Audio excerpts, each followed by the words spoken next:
Welcome everyone, कैसे हैं आप सब। आई होप कि आप सभी अच्छे होंगे। मैं Sangeeta from लर्नो hub, the free learning platform, जहां आप पढ़ सकते हैं math, science, SST absolutely free at learnohub.com।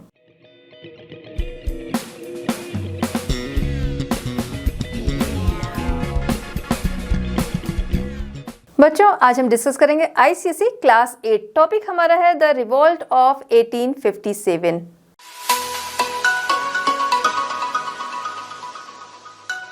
चलिए बच्चों, स्टार्ट करते हैं हमारा आज का चैप्टर, द रिवॉल्ट ऑफ 1857। इसमें हम बात करेंगे इंडिया इन 1857। 1857 तक इंडिया किस तरीके का था ये हम समझेंगे, क्योंकि 1857 का रिवॉल्ट हम यहाँ पढ़ रहे हैं। ठीक है। अच्छा, ये जो चैप्टर है बहुत ही इंपॉर्टेंट है। देखना, समझना, पढ़ना सभी चीज़ें बहुत ज़रूरी है। सिर्फ अपने एग्ज़ाम के लिए ही इसको समझना नहीं ज़रूरी है, ये हमको जानना बहुत ज़रूरी है कि 1857 का रिवॉल्ट क्या था, उसके पीछे की क्या दशाएं थी, क्या कंडीशन थी जिसकी वजह से 1857 का रिवॉल्ट हुआ और इसके बाद फिर क्या हुआ, वो चीज़ें समझना बहुत ज़रूरी है। 1857 का रिवॉल्ट अगर हमें अच्छे से समझना है तो देखिए पिछली सारी चीज़ें जो हैं, ठीक है, पिछले सारे चैप्टर जो हैं वो बहुत ज़रूरी है, क्योंकि सारी चीज़ें जो हैं वो एक दूसरे से कनेक्टेड हैं। तो अगर पहले का अच्छे से पढ़ा हुआ है तो ये ज़्यादा अच्छे से समझ में आएगा, वरना फिर भी स्टोरी की तरह चीज़ें चलती हैं, वो समझ में आती हैं। ठीक है, चलिए स्टार्ट करते हैं। तो 1857 के अगर हम इंडिया की बात करें, ठीक है, इससे 100 साल पीछे चलेंगे। Battle of Plassey. Battle of Plassey क्यों जा रहे हैं? क्योंकि जो ब्रिटिशर्स थे, यहीं से सत्ता जो थी वो इनके हाथों में आना शुरू हो गई थी, यहीं से कब्जा जो था इनका शुरुआत हो गई थी। ठीक है, तो बैटल ऑफ प्लासी किसके बीच में हुआ था? ब्रिटिशर्स के बीच में और सिराजुद्दौला के बीच में हुआ था 1757। ठीक है, कब हुआ था? 1757, यानी कि ये जो अभी हम रिवॉल्ट पढ़ेंगे उससे ठीक 100 साल पहले। अब ये जो उस समय में सत्ता इनके हाथ में आ गई थी, जो ब्रिटिशर्स थे, अब यहाँ से लेके 100 साल बाद तक में हम देखते हैं कि बहुत ज़्यादा इनका एक्सप्लॉयटेशन जो था, जो ये कर रहे थे इंडियंस का, ठीक है, वो बहुत ज़्यादा बढ़ गया था। चाहे कह सकते हैं मुस्लिम्स भी थे यहाँ पर, इंडियंस भी थे, उन सभी का एक्सप्लॉयटेशन, उन पे अत्याचार बहुत ज़्यादा बढ़ गया था। ठीक है, जिसकी वजह से हम देखते हैं इस रिवॉल्ट में दोनों ही साथ में आते हैं, इंडियन भी रहते हैं और मुस्लिम्स भी साथ में आते हैं। ठीक है, इनके अगेंस्ट। ओके, तो इस तरीके से हम देखते हैं कि धीरे धीरे सत्ता जो थी वो ब्रिटिशर्स जो थे वो अपने हाथों में लेते जाते हैं और अत्याचार बढ़ता जाता है, और फिर आगे लोगों के अंदर इतना ज़्यादा गुस्सा भर जाता है इन 100 सालों में, ठीक है, 1757 से 1857 के बीच में, कि वही गुस्सा जो है वो 1857 का रिवॉल्ट बन के निकलता है। अब अगर बात करें जो ब्रिटिश हिस्टोरियन हैं, ठीक है, उनकी बात अगर हम करें तो उनका मानना था कि ये एक मिलिट्री रिवॉल्ट था सिर्फ। ठीक है, जो सिपाही थे उनकी वो किसी बात से नाराज़ हुए, बातें हम अभी आगे समझेंगे, तो वो उन चीज़ों से नाराज़ हुए तो उन्होंने रिवॉल्ट किया। लेकिन जो इंडियन हिस्टोरियन हैं उनका मानना है रिवॉल्ट जो होता है वो एक दिन का नहीं होता है और वो इतनी तेज़ी से नहीं स्प्रेड होता है। ये रिवॉल्ट जो था वो इन 100 सालों में लोगों के अंदर जितना गुस्सा भर गया था उसका परिणाम था। और दूसरा ये कि जो हमने अपनी स्वतंत्रता पाई, जो हमने अपना इंडिपेंडेंस पाया, ठीक है, तो इंडियन इंडिपेंडेंस का ये पहला जो वॉर था उसकी शुरुआत थी। ठीक है, first war of Indian independence. चलिए अब हम बात करते हैं कॉजेज ऑफ द रिवॉल्ट। जो 1857 का था, इसके बहुत सारे कारण थे, वो हम यहाँ पर देखेंगे कि ये जो रिवॉल्ट हुआ बहुत भयानक रिवॉल्ट था। ठीक है, बहुत सारे लोगों का इसमें पार्टिसिपेशन था। इसके क्या कारण थे? कारण बहुत सारे थे, चीज़ें बहुत पीछे से चली आ रही थी, ऐसा नहीं था तुरंत के थे। क्या कारण थे वो हम देखेंगे तो पॉलिटिकल कारण देखेंगे जो काफ़ी पीछे से चले आ रहे हैं पहले से। ठीक है, आपको इकोनॉमिकल कॉजेज दिखेंगे, सोशल कॉजेज दिखेंगे और करंट तो रहेंगे ही। ठीक है, चलिए स्टार्ट करते हैं सबसे पहले पॉलिटिकल कॉजेज। ठीक है, तो डलहौजी उनकी क्या थी? एक्सपेंशन की पॉलिसी थी कि अपने साम्राज्य का विस्तार करना है। एज अ ट्रेडर ये लोग आए, उसके बाद फाइट करके कुछ राज्य जो थे उनको कब्जे में कर लिया। अब इनकी मंशा क्या थी कि पूरी इंडिया के सारे स्टेट्स जो हैं, देशी रियासतें जो हैं, उन सभी को अपने कब्जे में लेना है। इसके लिए अनजस्ट पॉलिसी, अलग अलग तरीके से, गलत तरीके से इन्होंने पॉलिसी जो थी वो लानी शुरू की। इसके ही तहत इन्होंने नागपुर, झांसी, सतारा इनका एनेक्सेशन करने की कोशिश की। अब इसके लिए इन्होंने क्या किया कि झांसी, वहाँ पर इन्होंने डॉक्ट्रिन ऑफ लैप्स जो था वो लागू कर दिया कि भाई ये चीज़ था कि सभी जगह के लिए। तो झांसी, वहाँ पर क्या था? डॉक्ट्रिन ऑफ लैप्स क्या था? हमने पिछले चैप्टर में इसको समझा था कि इसके तहत क्या था कि जो दत्तक पुत्र हैं, यानी कि गोद लिया, अडॉप्टेड जो चाइल्ड है उसको नहीं माना जाएगा, ना राजा माना जाएगा, ना एज अ पेंशन के भी तौर पर नहीं माना जाएगा। ठीक है, तो इसी के तहत उन्होंने किया भाई, रानी लक्ष्मीबाई जो थी उन्होंने क्या किया था, चाइल्ड अडॉप्ट किया था। आगे वही राजा होता, लेकिन उन्होंने बोल दिया भाई एनेक्सेशन के तहत कि उन्होंने डॉक्ट्रिन ऑफ लैप्स जो था वो ला दिया कि अब क्या है कि इस नियम के अनुसार जो अडॉप्टेड चाइल्ड है वो राजा नहीं बनेगा। तो इससे क्या होगा, रियासतें जो हैं, ठीक है, जो स्टेट हैं वो क्या होंगे, उनकी देखभाल कौन करेगा, वो अब इन ब्रिटिशर्स के कब्जे में आ जाएगा। और उनकी यही जो पॉलिसी थी उसी ने इनको स्टॉन्च एनिमी बना दिया रानी लक्ष्मीबाई का। ठीक है, तो इस तरीके से रानी लक्ष्मीबाई के खिलाफ ये लोग जो थे वो गए, या फिर कह सकते हैं झांसी को पे कब्जा करने की इन्होंने कोशिश की। अब इसके बाद बात करते हैं नाना साहेब की। ठीक है, पेशवा बाजीराव सेकंड जो थे उनके ये बेटे थे, ये भी अडॉप्टेड चाइल्ड थे। तो पेशवा बाजीराव सेकंड जो थे उनको मिलती थी पेंशन ब्रिटिशर्स की तरफ से, इन्होंने कब्जा कर लिया था एज अ पेंशन कि आपको पेंशन मिलती रहेगी और बाकी जो है हमारा कब्जा रहेगा, जितने भी कर वगैरह है वो सब कुछ हमारे रहेंगे, इस तरीके से। अब क्या था कि जब ऐसा होता था तो जो उनका दत्तक पुत्र होता था आगे उनको पेंशन मिलती थी, उनको पेशवा टाइटल मिलता था, ये सारी चीज़ें थी। लेकिन इन्होंने इस पे भी रोक लगा दी डॉक्ट्रिन ऑफ लैप्स के ही तहत कि जो आपका अडॉप्टेड चाइल्ड है उसको आपका टाइटल भी नहीं मिलेगा, पेंशन भी नहीं मिलेगी। ठीक है, तो इस तरीके से जो नाना साहेब थे वो भी इनके घोर विरोधी हो गए और कह सकते हैं जो ये रिवॉल्ट हुआ उसके ये लीडर भी बन गए, जो रेबेलियन थे उनके ये लीडर भी बन गए। क्यों? क्योंकि पेंशन भी रोक दी गई, टाइटल भी रोक दिया गया, ये सारी चीज़ें थी। तो इस तरीके से एनेक्सेशन पॉलिसी के तहत इन्होंने सतारा, झांसी और नागपुर उसको अपने कब्जे में ले लिया। अब चलते हैं दिल्ली की तरफ। दिल्ली जो कि अंतिम मुगल सम्राट जो कि बहादुर शाह जफ़र थे, ठीक है, अंतिम मुगल सम्राट कौन थे? बहादुर शाह जफ़र। तो उनको भी, उनसे भी सत्ता इन्होंने अपने हाथ में ले ली थी और उनको बोल दिया था कि वो एज अ पेंशनर रहेंगे, कि एक पेंशन जो है वो उनके पास पहुंचती रहेगी, मतलब पेंशन उनको मिलेगी और बाकी सत्ता जो रहेगी इन ब्रिटिशर्स के पास रहेगी। और वो रहते कहाँ थे? वो रहते थे रेड फोर्ट में। तो ये बोला ये गया इनकी तरफ से कि जो तुमको पेंशन मिल रही है वो तो ठीक है, और लेकिन तुम्हारे जो बेटे हैं वो तुम्हारे साथ नहीं रह सकते हैं। अब किसी से भी ऐसा कहा जाए तो उसको तो बहुत बुरा लगेगा। दूसरे ये रूलर थे, ठीक है, अब उन्हीं के राज्य में आके बोल रहे हो तुम्हारे बच्चे ही तुम्हारे साथ नहीं रह सकेंगे। ठीक है, उनके बेटों को बोल दिया गया कि वो कुतुब मीनार के पास दिल्ली के बाहरी इलाके की तरफ वहाँ जाकर वहाँ रहेंगे, तुम्हारे साथ नहीं रहेंगे। इससे क्या हुआ? डायरेक्ट ही कह सकते हैं जो रूलर था बहादुर शाह जफ़र, उनकी, क्योंकि वो एक शासक रहे, एक रूलर रहे, तो उनकी डिग्निटी पे अटैक हुआ। दूसरा जो मुस्लिम थे उनके भी सेंटिमेंट्स इससे हर्ट हुए। क्यों? क्योंकि हर कोई जो होता है वो अपने राजा के लिए बहुत ज़्यादा कह सकते हैं वफादार भी होता है और अपने राजा को मानता है। ठीक है, अब ये बाहर से जो लोग हैं आए हैं, कब्जा कर रहे हैं, अत्याचार कर रहे हैं, और ऊपर से वो क्या कह रहे हैं कि भाई तुम्हारे बेटे हैं वो कहीं और जाकर रहेंगे। ठीक है, इस तरीके की बातें कह रहे हैं। तो इससे जो मुस्लिम्स थे उनके सेंटिमेंट्स भी जो थे वो हर्ट हुए। तो वहाँ हमने देखा एनेक्सेशन पॉलिसी के तहत, तो वहाँ पर लोगों के अंदर बहुत ज़्यादा गुस्सा आया। इस वजह से मुस्लिम जो थे, मुस्लिम सोसाइटी जो थी उनके अंदर गुस्सा आया। फिर आगे अवध की बात हम करेंगे। अवध को इन्होंने किस तरीके से कब्जे में लिया?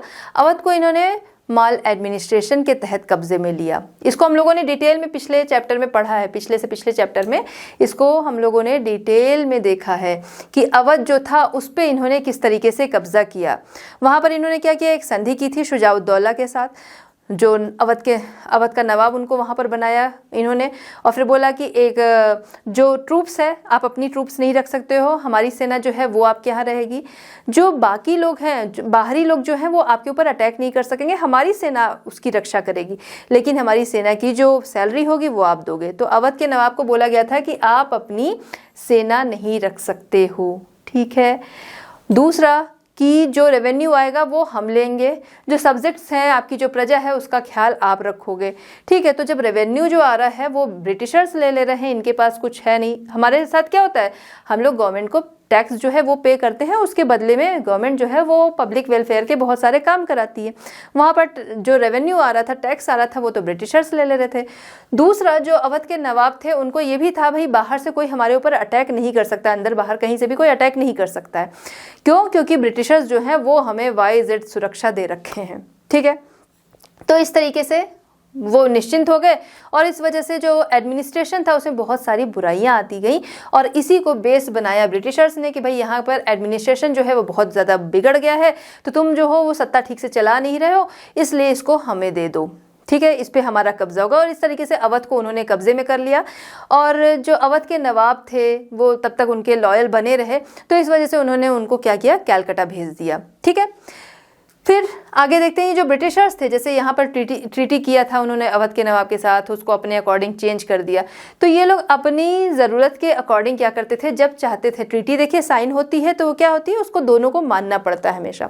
यहाँ पर क्या था, जो ब्रिटिशर्स थे जब उनका मन होता था अपने अकॉर्डिंग उन ट्रीटी को वो क्या कर लिया करते थे, चेंज कर दिया करते थे, तोड़ दिया करते थे उन ट्रीटीज़ को।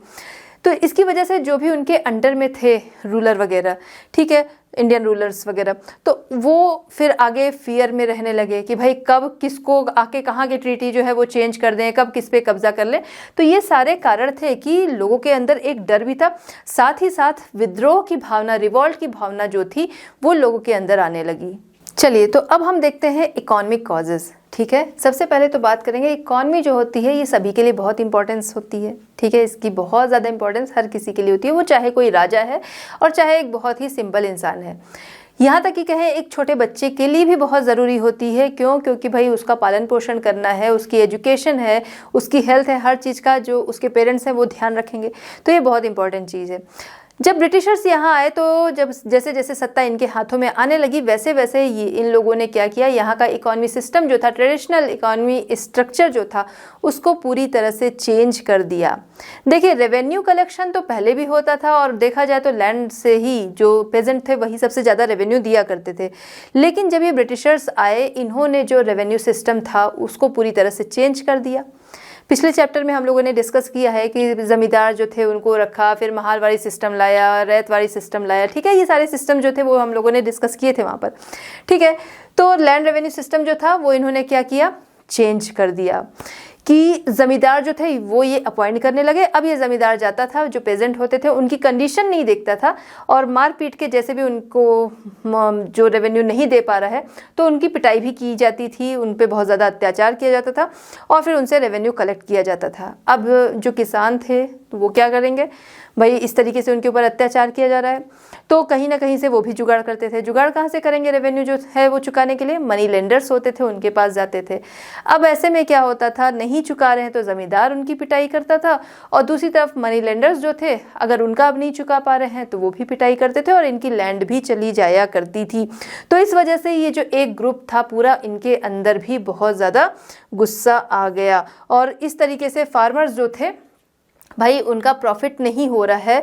ठीक है, फसल अच्छी नहीं हो रही है, उनको सीड्स वगैरह खरीदने के लिए उनका इंतज़ाम नहीं हो पा रहा, उनके पास कुछ बच नहीं रहा क्योंकि रेवेन्यू इतना ज़्यादा लगाया जा रहा है और इसकी वजह से जो किसान थे वो बहुत ज़्यादा गरीब होने लगे। अच्छा, सिर्फ ये पेजेंट जो थे यही कह सकते हैं कि इनका अत्याचार सह रहे थे, ऐसा नहीं था। जो ज़मींदार्स वगैरह थे या कह सकते हैं जो लैंड ओनर्स थे, ठीक है, उनमें भी हमेशा इनसिक्योरिटी बनी रहती थी कि भाई कब ये लोग कौन सा रूल जो है वो ला दें, कौन सी पॉलिसी ला दें और फिर हमसे हमारी प्रॉपर्टी जो है वो छिन जाए। और ऐसा होता भी था कि डलहौजी हुए, बेंटिक हुए, ये लोग क्या थे, जितना चाहे उतना अपने कब्जे में कर लेना है, जैसे भी तैसे करके सब कुछ अपने कब्जे में ले लेना है। और इसीलिए उन्होंने भाई बोल दिया जो लैंड ओनर्स थे कि अपने पेपर दिखाओ। अब जब पेपर नहीं है तो उनकी प्रॉपर्टी इस तरीके से उन्होंने जब्त कर ली, उसे कब्जे में ले लिया। अवध जिस पे इन्होंने कब्जा किया था माल एडमिनिस्ट्रेशन की वजह से अवध को इन्होंने अपने कब्जे में लिया था। तो अवध के भी जो जमींदार और तालुकदार थे उनसे बोला भाई अवध जो है ये तो अब हमारा हो गया, ठीक है, ये अब तुम्हारे राजा का राज्य नहीं रहा, ये हमारा हो गया। तो जब ये हमारा हो गया तो यहाँ की सारी लैंड जो है वो भी हमारी हो गई। तो इस तरीके से जो तालुकदार थे, ज़मींदार थे, उनकी प्रॉपर्टी भी इन्होंने छीन ली।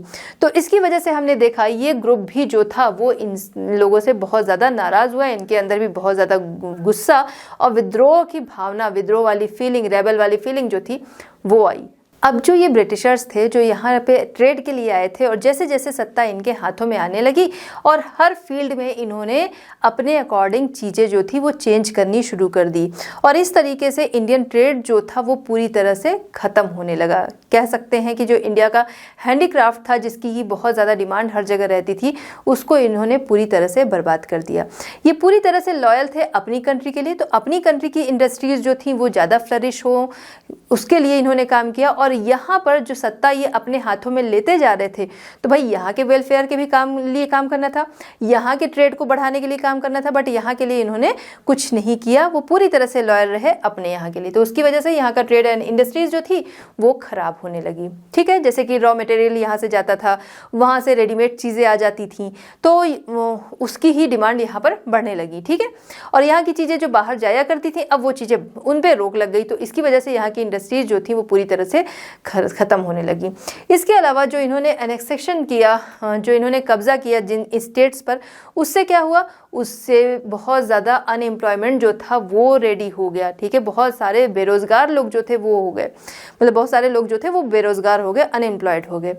कैसे? जैसे कि जिस राज्य को इन्होंने अपने में मिला लिया, अब वहाँ के जो कह सकते हैं जो कोर्ट होती थी, कोर्ट में बहुत सारे लोग होते थे। एडमिनिस्ट्रेशन देखें, कितने सारे लोग किसी भी एडमिनिस्ट्रेशन में होते हैं। ठीक है, तो उन सारे लोगों का काम उनके हाथों से छूट गया। कोर्ट में कितने सारे लोग होते थे, ऑफिशियल्स होते थे, उसके अलावा म्यूजिशियन होते थे, पोएट होते थे, ठीक है, आर्टिस्ट होते थे। ये सारे क्या थे, इन सभी लोगों को पैट्रोनाइज किया जाता था जो रॉयल फैमिलीज होती थी उनके द्वारा। ठीक है, रूलर के द्वारा। अब क्या था, अब इन सबको हटा दिया गया, सेना जो थी उनको हटा दिया गया। तो एक तरीके देखा जाए तो बहुत सारे लोग जो थे वो एक साथ ही अनएम्प्लॉयड हो गए। ठीक है, उसके अलावा उनके बाकी जो लाइवलीहुड साधन थे, वो सारे रिसोर्सेज थे, वो सारे भी ये लोग छीनते गए। तो इसकी वजह से भी लोगों के अंदर बहुत ज़्यादा गुस्सा आ गया। चलिए बात करते हैं सोशल एंड रिलीजियस कॉजेज़ की। तो सोशल एंड रिलीजियस कॉजेज़ अगर देखें तो ब्रिटिश रूल जब यहाँ पर इस्टेब्लिश हुआ, उसके साथ ही साथ भाई वेस्टर्न कल्चर जो है वो भी स्प्रेड होने लगा। जाहिर सी बात है कि भाई अब उनका रूल चल रहा था, तो एक तो वो अपने अकॉर्डिंग चीज़ें कर रहे थे। ठीक है, उसके अलावा उनका देखा देखी भी लोग कुछ ना कुछ करेंगे। ठीक है, तो इस तरीके से ब्रिटिश जो रूल जो था वो इस्टेब्लिश होने के साथ साथ ही ब्रिटिश कल्चर जो था वो भी यहाँ स्प्रेड होने लगा, जिसको कि यहाँ के जो लोग थे उन्होंने माना कि भाई जो हमारे जो रिचुअल्स हैं, जो हमारा कल्चर है, उसके लिए बहुत बड़ा खतरा है। इसके अलावा इन्होंने जो हमारी सोसाइटी थी उसमें बहुत सारे सुधार भी किए, बहुत सारे रिफॉर्म किए। हालांकि वो जो रिफॉर्म थे वो अच्छे के लिए थे। ठीक है, हमारी जो सोसाइटी थी उसके अच्छे के लिए थे, लेकिन जो यहाँ के कह सकते हैं कंजर्वेटिव सोच वाले जो लोग थे, उनका मानना था भाई हमारे लोगों को ये लोग बिगाड़ रहे हैं, हमारे जो कल्चर हैं, हमारे जो रिचुअल्स हैं, उन सारी चीज़ों को ये बिगाड़ रहे हैं। जैसे सती प्रैक्टिसेस होती थी। ठीक है, सती प्रथा, जिसमें कि जो विमेन होती थी जब वो विडो हो जाती थी तो अपने हस्बैंड के साथ जाके जल जाती थी। ठीक है, ये हो गया, तो इस पे उन्होंने रोक लगाई।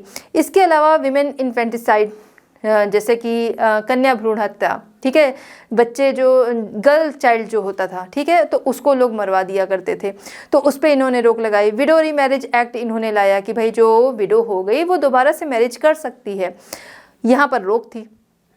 तो इस तरीके से रिफॉर्म जो थे वो इन्होंने किए, लेकिन जो कंजर्वेटिव लोग थे उनके अकॉर्डिंग क्या था, उन सेक्शन के अकॉर्डिंग कि ये लोग जो है हमारी सोसाइटी को बिगाड़ रहे हैं। इसके अलावा इन्होंने और क्या किया, इनकी जो मिशनरीज थी, ठीक है, अगर उनकी बात करें तो ये लोग क्रिश्चियनिटी जो थी उसको भी स्प्रेड करने में लगे थे, यानी कि लोगों का कन्वर्जन करा रहे थे। तो इससे भी लोग जो थे वो नाराज़ हुए। और इसके अलावा ये मिशनरीज जो थी कन्वर्जन तो करा रही थी, और हिंदू एंड इस्लाम जो रिलीजन था इनका बहुत ज़्यादा मजाक भी उड़ाया जाता था। तो इसकी वजह से भाई हमारे कल्चर, चाहे हिंदू हो चाहे मुस्लिम की बात हो, तो अगर किसी के कल्चर का मजाक उड़ाया जा रहा है और फिर उसके बाद उसके बारे में बुरी चीज़ें बोलकर और कन्वर्जन कराया जा रहा है, तो इससे लोगों के अंदर नाराज़गी होगी। तो इस वजह से भी लोगों के अंदर बहुत ज़्यादा गुस्सा एंड विद्रोह की भावना जो थी वो बढ़ती गई। अच्छा, इन्हीं सामाजिक कारणों में सोशल जो कॉजेज़ थे, इसी में आती है एजुकेशन भी। 1835 में एजुकेशन पॉलिसी के बारे में हम लोगों ने पिछले चैप्टर में पढ़ा था, है ना। तो ये जो एजुकेशन पॉलिसी आई कि भाई वेस्टर्न एजुकेशन जो है वो देनी है, तो उससे लोगों को, यहाँ के लोगों को इंट्रोड्यूस कराया गया वेस्टर्न एजुकेशन से। अब जब इससे इंट्रोड्यूस कराया गया तो भाई लोग ऊपर से इंपॉर्टेंस भी दी गई कि भाई जो कॉन्वेंट स्कूलों में पढ़ेंगे उन्हीं को गवर्नमेंट जॉब दी जाएगी। ठीक है, तो इस तरीके से जो यहाँ के पंडित थे या फिर मौलवीज थे, क्योंकि लोग पहले अपने बच्चों को इन्हीं के पास पढ़ने भेजा करते थे। ठीक है, तो इस तरीके से इनकी इंपॉर्टेंस जो थी वो भी यहाँ से क्या होने लगी, रिड्यूस होने लगी, कम होने लगी। इसके अलावा इसी दौरान रेलवेज का काम, पोस्ट का काम, ठीक है, इसके अलावा कह सकते हैं टेलीग्राफ्स का काम, ये सारे काम भी अब यहाँ पर शुरू हो गए थे। मतलब ये सारी सर्विसेज जो थी ये भी शुरू हो गई थी, जिसकी वजह से जो नॉर्मल रूरल पब्लिक थी वो इससे डरने लगी कि भाई ये कुछ क्या है, उनको तो समझ में नहीं आई ये क्या है। उनको लगा भाई ये कोई जादू वादू है कि ब्रिटिशर्स जो आए हैं उनका कोई ये मैजिक है। तो इस वजह से भी लोग जो थे वो डरने लगे, उनके अंदर एक डर आने लगा। ठीक है, इसके अलावा ब्रिटिश सिस्टम जो था उन्होंने प्रिंसिपल लाया किसका, इक्वलिटी का। ठीक है, तो जब इक्वलिटी का प्रिंसिपल इन्होंने लाया तो इससे भी एक ग्रुप जो था वो इनसे बहुत ज़्यादा नाराज़ हो गया। कौन थे, जो अपर क्लास के लोग थे कि भाई जो हमारे प्रिविलेजेस हैं वो अब हमें नहीं मिल पाएंगे। क्यों, क्योंकि यहाँ पर इक्वलिटी ला दी गई, तो हम जिससे काम करा रहे थे या हम जिस तरीके से जिसको हैंडल कर रहे थे अब वो चीज़ नहीं होगी क्योंकि सभी को इक्वल माना जाएगा। तो इनके जो प्रिविलेजेस थे अपर क्लास के, तो ये लोग उसको लेकर इनके अंदर एक डर आने लगा। ठीक है, इसके अलावा ये जो ब्रिटिशर्स थे ये रेशियल डिस्क्रिमिनेशन जो था वो बहुत ज़्यादा मानते थे। उनका मानना था कि ये जो हम यूरोपीय रेशियल हैं, ठीक है, यूरोपीय नस्लें हैं, हम ही सबसे ज़्यादा श्रेष्ठ हैं, हम ही सबसे ज़्यादा अच्छे हैं। और जो इंडियन थे इनको ये बड़ी बुरी नज़र से देखते थे, उल्टा सीधा बोलते थे, बड़ी बुरी नज़र से देखते थे। और इसी वजह से इन्होंने कह सकते हैं जो इंडियंस थे इनके अच्छे के लिए कोई काम करना या फिर इनसे मेल जोल बढ़ाना, ठीक है, इस तरीके के काम इन्होंने नहीं किए और हमेशा उनको एक कह सकते हैं घृणा वाली नज़र से हमेशा देखते रहे।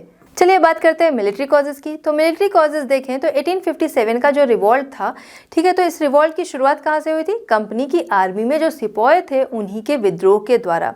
अब ये सिपाही कौन थे, इंडियन सिपाही ही थे। ठीक है, तो इन्हीं के विद्रोह के द्वारा 1857 का रिवॉल्ट जो था वो शुरू हुआ था। आपको भी पता है ना कि बैरकपुर छावनी से ही चीज़ें जो थी वो शुरू हुई थी। ठीक है, चलिए समझते हैं। तो जो ये सिपाही थे, ठीक है, इन्होंने बहुत हेल्प की थी इनकी, यानी कि कंपनी की बहुत ज़्यादा इन्होंने हेल्प की थी। जो कंपनी ने अपना यहाँ पर एम्पायर जो था वो इस्टेब्लिश किया, अपना साम्राज्य कंपनी ने यहाँ पर इस्टेब्लिश किया, उसमें इन्होंने बहुत ज़्यादा हेल्प की थी। लेकिन 19th सेंचुरी के मिड तक, यानी 19th सेंचुरी की बात करें तो 1800 to 1900, ठीक है, तो 19th सेंचुरी के मिड तक जो ये सिपाही थे इनके अंदर बहुत सारी शिकायतें जो थी वो आने लगी थी। क्या थी शिकायतें, वो हम समझेंगे कि किस वजह से ये लोग जो थे वो नाराज़ होने लगे। ख़ास तौर से जो अपर क्लास के लोग थे, जैसे हिंदूज़ में जैसे राजपूत की बात हो गई, ब्राह्मण्स हो गए, ठीक है, ये सारे लोगों में ज़्यादा नाराज़गी आने लगी। उसका कारण क्या था, बहुत सारे कारण थे, वन बाय वन देखते हैं। पहला कारण ये था कि इन्होंने जो ब्रिटिश रूल यहाँ पर इस्टेब्लिश हुआ उसमें हेल्प की थी, बहुत ज़्यादा हेल्प की थी।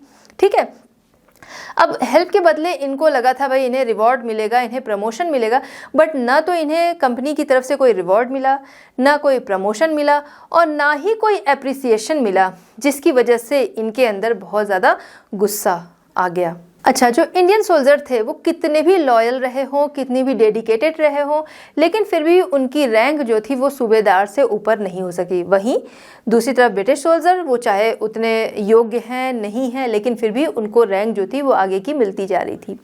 अच्छा, इसके अलावा सूबेदार रैंक की तो बात हमने कर ली। इसके अलावा देखा जाए, चाहे सैलरी की बात करें कि सैलरी जो थी ब्रिटिश सोल्जर को ज़्यादा दी जाती थी, बाकी फैसिलिटीज़ जो थी वो भी उनको ज़्यादा दी जाती थी, चाहे खाने की सुविधा हुई, रहने की सुविधा हुई, भाई उनको अच्छी जगह पे रहने की सुविधा मिलती थी। और जो इंडियन सोल्जर थे उनको कहीं भी वो लोग जो थे मतलब बहुत अच्छी एरिया जो था वो नहीं देते थे, खाने पीने की भी फैसिलिटीज़ नहीं थी। तो जाहिर सी बात है इससे लोगों के अंदर गुस्सा आएगा, भाई काम तुम भी कर रहे हो, काम हम भी कर रहे हैं, लेकिन हमारी ना प्रमोशन हो रही है, ना हमारी सैलरी बढ़ रही है, ना अदर फैसिलिटीज़ हमको मिल रही हैं। ठीक है, इसके अलावा जो कंपनी के ओल्ड सोल्जर थे या फिर कह सकते हैं सीनियर ऑफिसर थे, ठीक है, सीनियर ब्रिटिश ऑफिसर्स जो थे वो क्या थे कि यहाँ के चाहे कैपेबल लोग भी हों, यहाँ के कैपेबल सोल्जर भी हों, लेकिन फिर भी उनको ये बिल्कुल रिस्पेक्ट नहीं करते थे।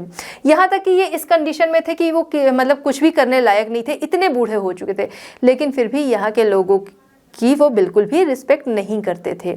इसके अलावा सोल्जर्स के लिए एक और एक्ट जो था वो पास किया गया। 1856 में एक्ट पास हुआ। ठीक है, कब पास हुआ ये, 1856।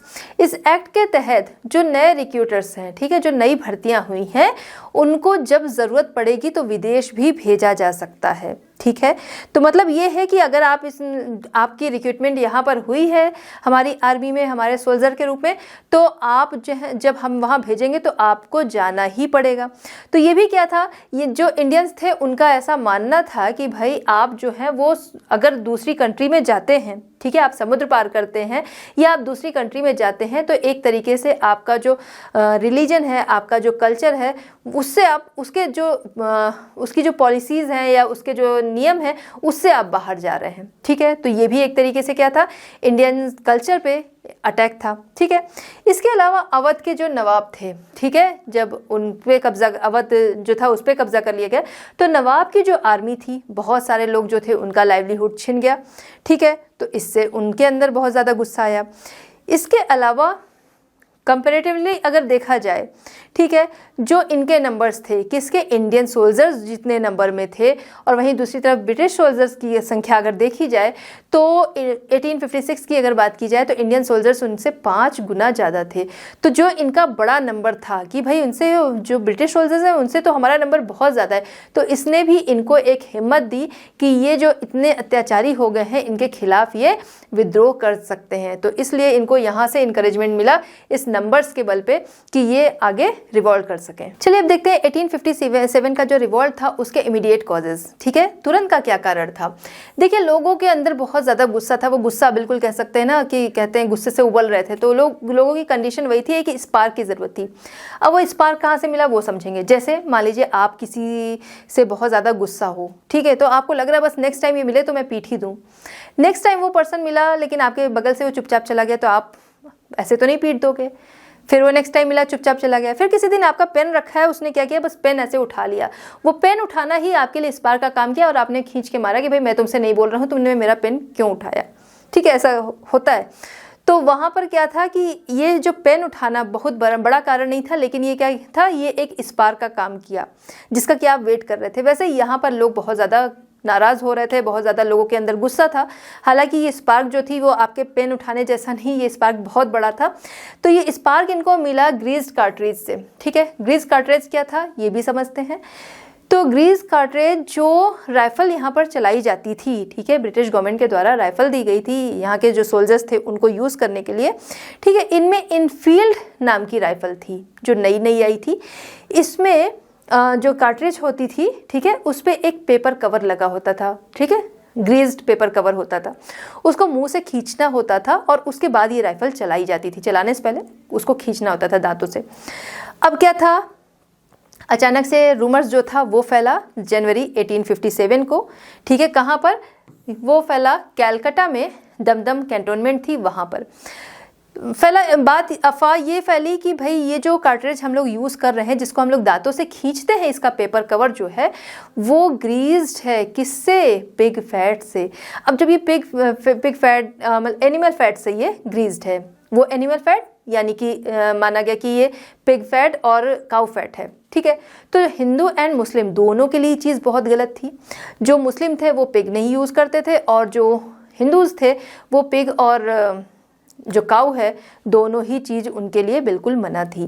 ठीक है, और ऊपर से उस चीज़ को इन्हें मुंह से खींचना पड़ा था। ठीक है, तो इसलिए इनके अंदर बहुत ज़्यादा गुस्सा हुआ कि ये जो ब्रिटिशर्स हैं ये जान के हमारे रिलीजन को नुकसान पहुंचाना चाह रहे हैं, और यहीं से इनको ये स्पार्क मिला। ठीक है, अब ये स्पार्क ने काम कहाँ किया ये समझते हैं। 29 मार्च 1857 को बैरकपुर कैंटोनमेंट में मंगल पांडे, जो कि कौन थे, कांस्टेबल थे। ठीक है, कौन थे, कांस्टेबल मंगल पांडे। कब, इस समय में। तो मंगल पांडे ने इस नई राइफल का यूज़ करने से मना कर दिया। जब उन्होंने मना किया तो उन्हें मारा पीटा गया और इन्होंने जो ब्रिटिश ऑफिसर्स थे उनको भी इन्होंने मार दिया। जब इन्होंने मार दिया, अब भाई जो ब्रिटिशर्स थे वो और ज़्यादा गुस्सा हुए। आगे इनको फांसी की सज़ा सुनाई गई और आगे इनको फांसी दे भी दी गई मंगल पांडे को। इस पर मूवी वगैरह बनी है, आप लोगों ने देखी भी होगी। तो मंगल पांडे को यहाँ पर फांसी दे दी गई। अब जब ये फांसी दे दी गई, इसकी वजह से लोगों के अंदर और ज़्यादा गुस्सा फैल गया। एक तो ये फांसी वाली बात हो गई, दूसरा जो रूमर्स फैल रखा था पहले, तो ये सारी चीज़ों से लोगों के अंदर बहुत गुस्सा आया। उन्हें ये समझ में आया कि मंगल पांडे जो थे उन्होंने रेबल नहीं किया था, उन्होंने हमारे लिए शहीद हुए, तो हम भी क्या करेंगे, हम भी अब इसी तरीके से काम करेंगे। फिर आगे हम देखते हैं कि मेरठ की जो कैंटोनमेंट थी वहाँ पर लगभग 85 सोल्जर्स जो थे, ठीक है, उन्होंने क्या किया, उन्होंने भी मना कर दिया इन कैट्रिज का यूज़ करने से, इन नई राइफल का यूज़ करने से। अब क्या किया गया, अब उनको भी मारा पीटा गया और उनको जेल में डाल दिया गया। 10 साल तक की उनको सज़ा सुनाई गई। तो ये हम देखते हैं ये इमीडिएट कॉजेस थे। ठीक है, कि तुरंत हमको ये चीज़ देखने को मिली कि वहाँ पर कार्ट्रिज जो है वो यूज़ करने से, उसके बारे में अफवाह फैली और उसको यूज़ करने से मना किया, और फिर फटाफट जो था लोगों को पनिशमेंट जो थी वो दी जाने लगी, और इससे लोगों का गुस्सा जो था वो बहुत ज़्यादा बढ़ गया। चलिए अब देखते हैं main event of the revolt. जो ये रिवॉल्ट हुआ उसके मेन इवेंट क्या थे। स्टार्ट करेंगे मेरठ से। मेरठ जहाँ पर हम लोगों ने अभी बात की कि वहाँ के जो सिपाही थे या वहाँ के जो सोल्जर थे उन्होंने विद्रोह किया था, जिसकी वजह से उन्हें जेल में डाल दिया गया था और 10 साल तक की उनको सज़ा सुना दी गई थी कि 10 साल तक वो कैद रहेंगे, जिसकी वजह से जो उनके बाकी सोल्जर साथी थे उन्होंने विद्रोह कर दिया। नेक्स्ट डे ही वो विद्रोह बढ़ता गया और इस तरीके से बिल्कुल तोड़ फोड़ वाली कंडीशन जो थी वो हो गई, और इस तरीके से आगे चलकर उन सोल्जर्स ने जो अपने साथी सोल्जर्स थे उनको कराया, उन्हें छुड़वाया, और उसके अलावा ब्रिटिश ऑफिसर्स जो थे उनके बंगलों पे इन्होंने आग लगा दी। ठीक है, जो ये विद्रोही थे, ठीक, जिन्होंने रेबल किया था, यूरोपियन ऑफिसर के बंगलों पर आग लगा दिए। इसके अलावा उन्होंने दिल्ली की जो टेलीग्राफ लाइन थी उसको काट दिया। चलिए अब रिवॉल्ट के मेन इवेंट में हम लोग देखते हैं दिल्ली के बारे में। अब जब दिल्ली की बात हम लोग कर रहे हैं यहाँ पर, तो जानेंगे कि जो ये सेना थी अगले ही दिन ये लोग जो हैं वो दिल्ली की तरफ जाते हैं। किस लिए जाते हैं वो समझेंगे। जब ये दिल्ली की तरफ जाने लगते हैं तो लोकल लोग जो थे, भाई इस विद्रोह के बारे में, इस रिवॉल्ट के बारे में लोगों ने सुन रखा था, तो लोग जो थे लोकल लोग वो भी इससे जुड़ते गए।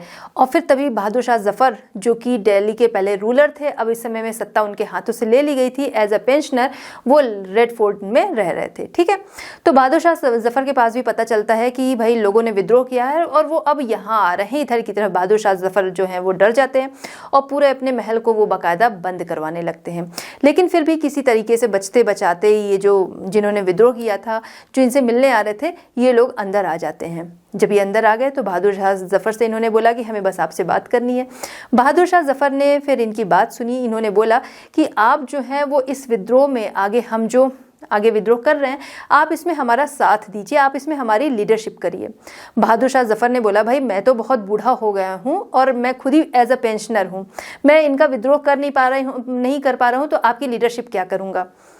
लेकिन लोगों ने बोला, भाई नहीं, आप हमारे राजा रहे हो, आप हिंदुस्तान के राजा हो। तो इस तरीके से लोगों ने उनको खुश करना चाहा कि भाई आप हिंदुस्तान के राजा हो और आप हमारी लीडरशिप करो, आप लीडरशिप करोगे तो फिर हम जो है वो यहाँ से जीत पा लेंगे। और इस तरीके से उन्होंने बहादुर शाह जफ़र को मना लिया। बहादुर शाह जफ़र का ही एक आदमी थे, उन्होंने बोला कि भाई ये एक तो खुद ही एज अ पेंशनर है, आपकी सैलरी कहाँ से देंगे।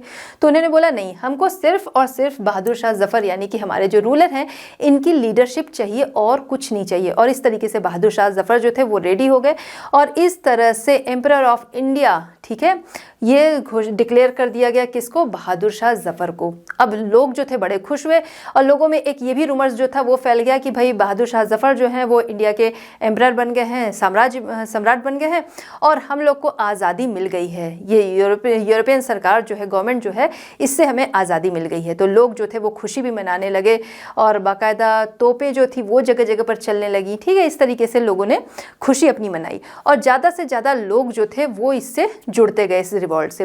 ठीक है, अब ये जो रिवॉल्ट था जो एक आर्मी रिवॉल्ट के रूप में सामने आया था, इसने क्या ले लिया, एक स्वतंत्रता संग्राम का रूप। ठीक है, ये इंडिपेंडेंट वॉर का रूप इसने ले लिया। इसीलिए कहा जाता है 1857 का जो वॉर था ये क्या था, ये हमारी इंडिपेंडेंट, हमारी स्वतंत्रता के लिए ये वॉर था, उसका पहला वॉर था।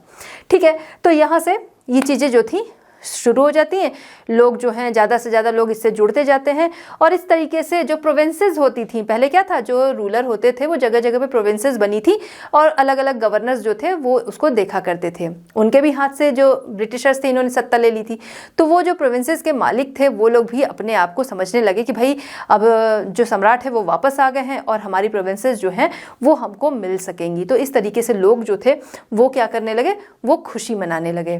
लेकिन उनकी कामयाबी ये बहुत लंबे टाइम तक नहीं चली। ज़रूर उन्होंने दिल्ली को कैप्चर कर लिया था या फिर कह सकते हैं बहुत ज़्यादा खुश हो रहे थे कि भाई अब हमें आज़ादी मिल जाएगी, लेकिन ये लंबे टाइम तक नहीं चला। इसके बाद हम देखते हैं जो ब्रिटिशर्स थे उन्होंने पंजाब से दिल्ली की तरफ अपनी आर्मी जो थी वो मंगाई, मतलब दिल्ली की तरफ पंजाब से आर्मी जो है वो पहुंचती है और दिल्ली को ये वापस से सितंबर 1857 में कैप्चर कर लेते हैं। ठीक है, और इस तरीके से अब शुरू होता है रेन ऑफ टेरर, यानी कि कैप्चर कर लिया इन्होंने, पावर इनके हाथ में आ गई और फिर उसके बाद बहुत बड़ा मैसेकेयर जो है वो शुरू हो जाता है। बहुत सारे लोगों को ये मारने लगते हैं, कितने सारे लोगों को बिना ट्रायल चलाए फांसी देने लगते हैं और इस तरीके से ये लोगों के अंदर डर जो है वो बिठाने का काम करते हैं। हालांकि ये जो डर था ये कुछ समय के लिए डर था, लेकिन यहाँ से क्या था, लोगों को वो स्पार्क मिल गई थी कि अब उन्हें समझ में आ गया था कि अब उनको इनसे आज़ादी चाहिए। ठीक है, अब बहादुर शाह जफ़र का क्या हुआ वो भी समझते हैं। ठीक है, तो बहादुर शाह जफ़र जो थे इनको बंदी बना लिया गया। ठीक है, बंदी बना के बहादुर शाह जफ़र को रंगून भेज दिया गया, म्यांमार। ठीक है, वहाँ भेज दिया गया, वहीं पर इनकी मौत हो गई। भाई ये हुआ कि इनको वहाँ भेज दिया जाए, यहाँ पर रहेंगे तो फिर लोग इनको पकड़ेंगे और फिर रेबल जो है वो शुरू कर देंगे कि भाई हमारा राजा जो है वो डिक्लेयर हो गया, ऐसी ऐसी चीज़ें, तो इनको भेज दिया गया फॉरेन कंट्री में। ठीक है, तो इस तरीके से इनको भेजा गया रंगून और और इनके जो बेटे थे उनको लोगों के सामने मार दिया गया। उनकी डेड बॉडीज़ जो थी इनके बेटों की वो लोगों के सामने घुमाई गई, लोगों के बीच में, कि लोग जो है इसको देखें और डरे कि भाई हमारे खिलाफ जो खड़ा होगा उसका क्या होगा। ठीक है, तो इस तरीके से बहुत बुरा बर्ताव लोगों ने किया और इस तरह से जो एक मुग़ल साम्राज्य चला आ रहा था उसका एक बहुत बुरा अंत यहाँ से हुआ। चलिए बात करते हैं centres and leaders of the revolt. ठीक है, इस रिवॉल्ट के सेंटर्स एंड लीडर्स की बात सबसे पहले बात करेंगे कानपुर की। कानपुर की अगर हम बात करें तो यहाँ पर लीडरशिप जो थी वो किसके पास थी, वो थी नाना साहब। नाना साहब यहाँ पर लीडरशिप कर रहे थे, इनकी लीडरशिप में कानपुर जो था उसे कब्जा कर लिया गया। लेकिन उनकी ये जीत जो थी वो बहुत लंबी नहीं चली। इसके बाद ब्रिटिश आर्मी आ गई और उन्होंने कानपुर पर वापस से कब्जा करना चाहा और इसके बदले में उन्होंने क्या किया, ये जो रेबेलियन थे इनको बहुत बुरी तरह से मारा पीटा। ऐसे में क्या हुआ कि नाना साहब जो थे वो क्या हुए, वो भाग गए यहाँ से। ठीक है, इनके सेनापति जिनका नाम था तांत्या टोपे, उन्होंने फाइट की बराबर, लेकिन फिर आगे जो सिंधियास थे उनके धोखे की वजह से तांत्या टोपे जो थे उन्हें पकड़ लिया गया और उसके बाद उन्हें हैंग कर दिया गया, उन्हें फांसी की सज़ा दे दी गई। ठीक है, नाना साहब के लिए बोला जाता है कि ये इस दौरान भाग गए नेपाल। चलिए अब हम बात करते हैं लखनऊ की। ठीक है, तो लखनऊ जो कि अवध की कैपिटल थी, यहाँ पर रेबल किसने किया वो समझेंगे। यहाँ पर रेबल करने वाले देखिए अवध के जो सोल्जर्स थे, अवध के जो फार्मर थे, अवध के जो तालुकदार थे, जमींदार थे, सबकी कंडीशन बहुत बुरी हो गई थी, है ना। तो ये लोग जो थे इन्होंने अपना ग्रुप बनाया और ये रेबल करने को तैयार हो गए। यहाँ पर लीडरशिप जो थी वो किसने की, यहाँ पर लीडरशिप क्वीन हजरत महल ने की। ठीक है, इनकी तरफ से ये जो रेबेलियन थी इनकी लीडरशिप की गई। अब ऐसे में हुआ क्या, ब्रिटिश आर्मी जो थी वो हार गई। ठीक है, ब्रिटिश आर्मी हार गई और फिर लखनऊ पर इनका कब्जा हो गया। लेकिन इनकी भी ये खुशी जो थी वो लंबे टाइम तक नहीं चली। ठीक है, ब्रिटिश आर्मी जो बाकायदा इनको घेरे हुए थी एक लंबे टाइम तक। उसके बाद ब्रिटिश आर्मी जो थी, इंग्लैंड से नई आर्मी जो है वो आ गई, तो नई आर्मी मिल गई भाई, लोग जो थे वो और ज़्यादा बढ़ गए, वेपन्स वगैरह और आगे होंगे। तो इससे क्या हुआ, फिर उसके बाद ब्रिटिश आर्मी जो है वो जीत जाती है और जो रेबेलियन थे उनको पकड़ के मारना पीटना, उनको हैंग करना, ये चीज़ें वो लोग शुरू कर दिए। ठीक है, बहुत बुरा जैसा कि ये लोग बर्ताव करते थे उस तरीके से करने लगे लोगों के साथ। और ऐसे में क्वीन जो थी वो भाग गई कहाँ, नेपाल। तो जो बेगम हजरत महल थी और नाना साहब, इन दोनों के लिए बोला जाता है कि ये दोनों जो थे वो नेपाल भाग गए। अब बात करते हैं झांसी की। तो सेंट्रल इंडिया का जो रेबल था वहाँ पर रेबेलियन जो थे उनकी लीडरशिप की थी 22 इयर्स की रानी लक्ष्मीबाई ने। रानी लक्ष्मीबाई बहुत ही बहादुर मानी जाती हैं। ठीक है, बचपन से ही उनमें ये क्वालिटी थी। ठीक, तो रानी लक्ष्मीबाई डॉक्ट्रिन ऑफ लैप्स के तहत इनकी झांसी जो थी वो उस पर अंग्रेज़ों ने, ब्रिटिशर्स ने कब्जा कर लिया था। ठीक है, तो इसके बाद क्या हुआ कि जब वो लोगों ने कब्जा कर लिया तो इन्होंने बोला तो था कि मैं अपनी झांसी किसी को नहीं दूंगी, बट ज़बरदस्ती कब्जा कर लिया गया था। इन्होंने फाइट की मगर झांसी जो है उसको ये नहीं पा पाई। इसके बाद इन्होंने तांत्या टोपे जो थे उनकी हेल्प से दोबारा से सेना इकट्ठा की। कहा जाता है तांत्या टोपे, झांसी की रानी लक्ष्मीबाई और साथ ही साथ नाना साहब, ये तीनों एज डिफरेंस था लेकिन ये लोग जो थे वो फ्रेंड थे एक दूसरे के। तो इस तरीके से उनकी हेल्प से इन्होंने सेना अपनी तैयार की। एक काम इन्होंने अच्छा किया कि जो सिंधियास थे जो कि ब्रिटिशर्स के वफादार थे तो उनको इन्होंने बाहर निकाला पहले, फिर उसके बाद फाइट शुरू की और ग्वालियर को इस तरीके से इन्होंने अपने कब्जे में कर लिया। लेकिन यहाँ पर भी क्या हुआ, ये चीज़ जो थी, ये जीत जो थी बहुत लंबी नहीं चली। ब्रिटिशर्स जो थे उन्होंने दोबारा अटैक कर दिया, फिर वही विश्वासघात के कारण, और फिर ये फाइट जो थी वो शुरू हो गई। जिन लोगों ने रानी को देखा उस फील्ड में लड़ते हुए उनका कहना था कि उस समय में रानी जो थी पीछे उन्होंने अपना बच्चा बांध रखा था, घोड़े की लगाम उन्होंने अपने दांतों से दबा रखी थी और दोनों हाथों से रानी जो थी दुश्मनों को मारते जा रही थी, दोनों हाथों में तलवार लेके दुश्मनों को मारते जा रही थी। इस पे मूवी भी है मणिकर्णिका। और इसके अलावा अगर देखें तो पहले की भी बहुत सारी मूवीज़ हैं, सीरियल, टीवी सीरियल्स हैं, तो आपको भी उसके बारे में पता होगा, देखा भी होगा आप लोगों ने कुछ, ठीक है। तो बहुत ही बहादुरी से ये लड़ी, लेकिन फिर इसके बाद हम देखते हैं कि झांसी की रानी लक्ष्मीबाई जो है इनको भी तलवार वगैरह लग जाती है, फिर आगे इनकी डेथ हो जाती है। कहा जाता है अपने आखिरी समय में भी जब इनको लगा अब ये नहीं बचेंगी तो पास ही एक साधु की कुटिया थी, वहाँ ये पहुँचती हैं, अपना बेटा उनको देती हैं जिनका नाम था दामोदर राव, अडॉप्टेड चाइल्ड जो थे, ठीक है। तो उनको देती हैं कि भाई इसकी रक्षा करिएगा और मेरी बॉडी को, ठीक है, जो ब्रिटिशर्स हैं वो छू भी ना सके, इसलिए इसको पहले ही जला दीजिए। तो ऐसा हुआ भी कि जो ब्रिटिशर्स थे वहाँ पहुँचे उससे पहले ही रानी की बॉडी को जला दिया गया था, ठीक है, इस तरीके से हुआ। तो उसके बाद हम देखते हैं 14 मंथ तक ये जो रेबल थे जगह जगह पर चलते रहे। इसके बाद शांति जो है वो हो जाती है। क्यों? क्योंकि जो जितने भी रेबल्स थे उन सभी को क्या किया गया, क्रश कर दिया गया, उन सभी को कुचल दिया गया और यहाँ से जो रेबेलियन थे अब ये फिर शांत हो गए। चलिए बात करते हैं रिजल्ट ऑफ द रिवॉल्ट। ये जो रिवॉल्ट था इसका रिजल्ट क्या हुआ वो समझेंगे, ठीक है। तो ये रिवॉल्ट जो था वो इंडियन हिस्ट्री में माइलस्टोन का काम किया इसने। किस तरीके का माइलस्टोन ये देखेंगे हम। बहुत सारे चेंजेस फिर यहाँ से आते हैं। चेंजेस सबसे बड़ा ये आता है, यहाँ पर चेंज जो दिखेगा वो ये रहता है कि ब्रिटिश ईस्ट इंडिया कंपनी जिसका शासन था अब उसका अंत हो गया। क्यों? क्योंकि इतना ज़्यादा विद्रोह जो था वो होने लगा था, इतना ज़्यादा डिस्ट्रक्शन वगैरह हो रहा था, जिसकी वजह से अब इनके शासन का यहाँ से अंत किया गया और इंडिया जो था वो डायरेक्टली ब्रिटिश पार्लियामेंट जो थी उसके अंडर में और जो क्वीन एलिजाबेथ थी उनके अंडर में आ गया। अब जब इनके अंडर में आ गया, भाई यहाँ पर कंपनी जो थी वो ट्रेड के लिए आई थी, कंपनी शासन कर रही थी, अब डायरेक्ट ब्रिटिश पार्लियामेंट, तो इनको भी क्या है, लोगों का ध्यान रखना पड़ेगा। तो ब्रिटिश जो क्वीन थी एलिजाबेथ, उनकी तरफ से बोला गया कि भाई हम लोग डिक्लेयर किया गया कि जो इंडियन है हम लोग उनके वेलफेयर के लिए काम करेंगे। ऐसा क्यों कहा गया? ऐसा नहीं था कि यहाँ से लोगों को आज़ादी मिल गई या फिर बड़े अच्छे अच्छे काम हुए, लोगों को सप्रेस करना इन लोगों ने बंद कर दिया, लेकिन उस समय का विद्रोह जो था उसको दबाया जा सके, ठीक है।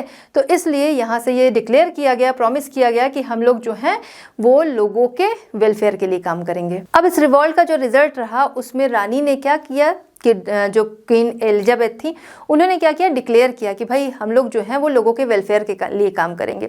तो इसी के तहत उन्होंने बोला भाई जो ट्रीटीज़ की जाएंगी उसका क्या किया जाएगा, उसका बाकायदा रिस्पेक्ट किया जाएगा। इसके अलावा डॉक्ट्रिन ऑफ लैप्स जो उन्होंने पॉलिसी लाई थी उसको इन्होंने क्या किया कि अबॉलिश कर दिया, उसको हटा दिया कि भाई अब आप जो है वो अगर आप अडॉप्ट करना चाहते हैं चाइल्ड तो उसको आप अडॉप्ट कर सकते हैं और उसको आपका उत्तराधिकारी जो है वो माना जाएगा, ठीक है। तो इस तरीके ये सारी चीज़ें क्यों की जा रही थी, ये जो विद्रोह लोगों ने किया था इनको दबाने के लिए या कह सकते हैं अपने साथ मिलाने के लिए कि लोग जो है इतना ज़्यादा भड़के ना।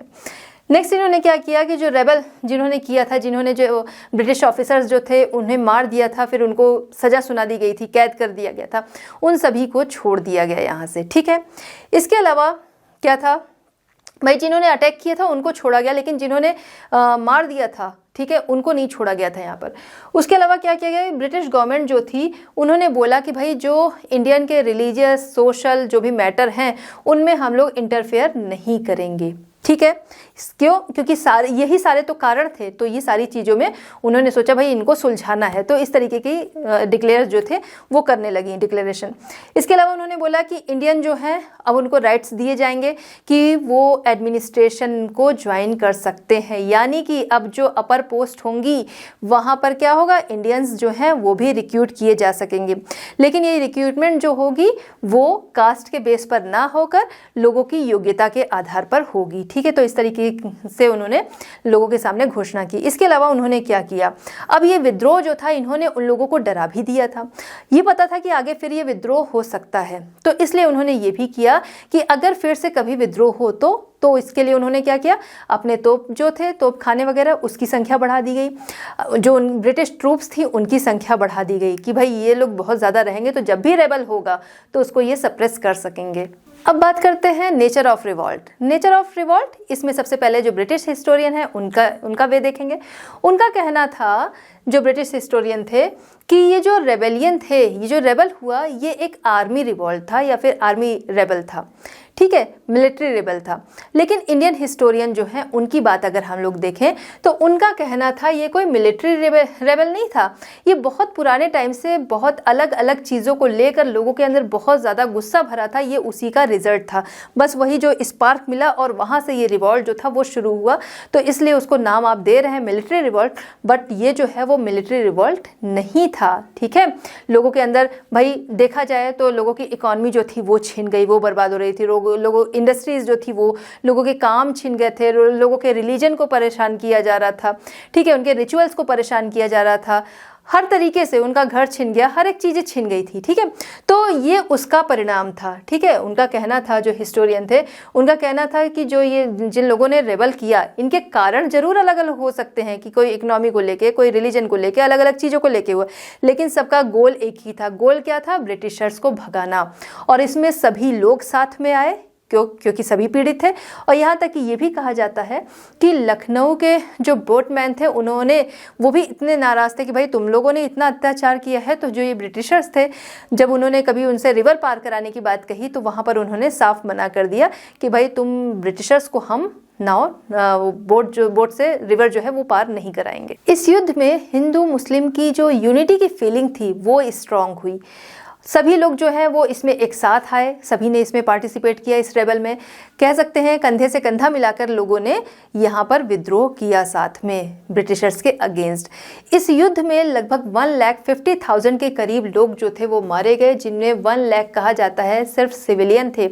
यानी कि सिविलियन जो बाकी नंबर्स में बाकी के थे आपके 50 लाख, बाकी 1 लाख में सिविलियन थे। इसका मतलब क्या था कि जो ब्रिटिशर्स ने अत्याचार कर रखे थे, चाहे सोशली, चाहे इकोनॉमिकली, चाहे रिलीजन को लेके, ठीक है, उन सभी के खिलाफ ये लोगों की आवाज़ थी। और इसीलिए कहा जाता है कि जो ब्रिटिशर्स कहते हैं कि ये एक मिलिट्री रेबल था, ऐसा ना कह के बल्कि ये कहना बेटर है कि इंडिया के लोग जो थे वो अपनी फ्रीडम चाहते थे और उस फ्रीडम के लिए फर्स्ट स्टेप था। तो बच्चों, इस तरह हमारा ये चैप्टर कंप्लीट होता है। मिलते हैं next chapter at learn hub. Learn hub free है पर बेस्ट है।